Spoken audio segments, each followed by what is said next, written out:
Voy, salonga bolalar bilan kelishda to'xtatish iloji bormikan, yo'qmikan?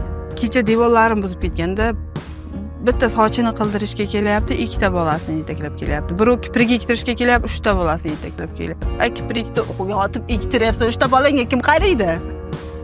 Bitta detskiy plashatka ochib qo'ysammikan, shu bolalarni olib kelgan paytda o'sha yerga kirgizib yuboradigan bemalol ishlarini qilib chiqarish juda qiyin. Chunki boyagi ko'p ayollar bolalarini qarashga odam topolmaydi-ku, olib keladi. Kim qaraydi? Bu yerda hamma maysterlarda.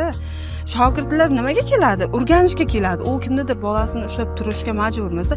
Men aziz shogirdlarimga men bu ishni qilib deya olmayman. To'g'risi, bir xillarda xonani shipir, changini art, uni qil, buni qil deb ish berib tashlaydi.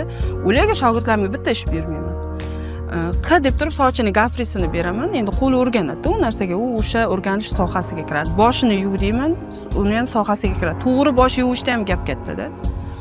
Boshini yuv deyman, undan ortiq даже menga suv olib kelib ber demayman. O'zim turaman-da, o'zim kelib turib, mayda suv quyib ketaman. Даже menga suv olib kelib ber demayman. O'zini ishiga mos ish beraman, lekin undan ortiq ish bermayman. Bir xil uni tozalab, bunaqa, unaqa. O'rganishga kelgan odam sendan nimadir o'rganib ketish kerak, sen ishingni qilib ketish kerak emas, to'g'rimi?